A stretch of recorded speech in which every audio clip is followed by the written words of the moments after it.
আরে বাবা, সামনে তো শীতকাল আসছে, চলুন পালং শাক দিয়ে একটা ঘ্যাট বানিয়ে ফেলি। তার জন্য বড়ি লাল লাল করে ভেজে তুলে নেবো। এরপরে কড়াইতে সাদা তেল দিয়ে তার মধ্যে দুটো শুকনো লঙ্কা ফোড়ন দিয়ে দেবো, আর দিয়ে দেবো 1 চামচ 5 ফোড়ন। সেটা একটু ভাজা ভাজা করে নিয়ে আমি দিয়ে দেবো তার মধ্যে আগে থেকে কেটে রাখা সবজি। আমি বেগুন, কুমড়ো, মূলো এবং আলু কেটে নিয়েছি। আপনারা ইচ্ছা করলে অন্য রকম সবজিও দিতে পারেন। তো সেগুলো আমি এক এক করে দিয়ে দেবো। প্রথমে দিয়ে দেবো আলু, সেটা একটু ভাজা ভাজা করে নেবো।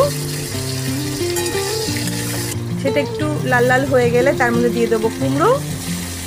এইভাবে আমি এক এক করে সবজি দিয়ে দেবো। কুমড়োটাও একটু নেড়ে চেড়ে নিয়ে এর মধ্যে দিয়ে দেবো মূলো। এক এক করে সবজি দিয়ে একটু নেড়ে চেড়ে ভেজে নেবো। এরকম করে করে যখন সবজিগুলো একটু নরম হয়ে আসবে তখন তার মধ্যে দিয়ে দেবো পরিমাণ মতো হলুদ, আর দিয়ে দেবো পরিমাণ মতো নুন। ব্যাস, এবার এগুলোকে ভালো করে কষাতে থাকবো।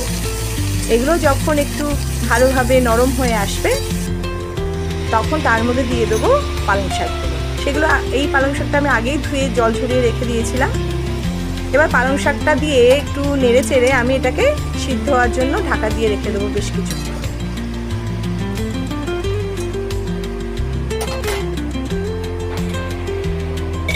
ব্যাস, এটা মোটামুটি 5 মিনিটের মধ্যে আমি ঢাকা দিয়ে দিলাম।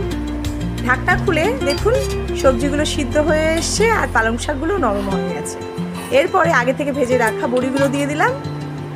ব্যাস, সেগুলো এবার নেড়ে চেড়ে এগুলোর সঙ্গে ভালো করে মিশিয়ে দিলাম।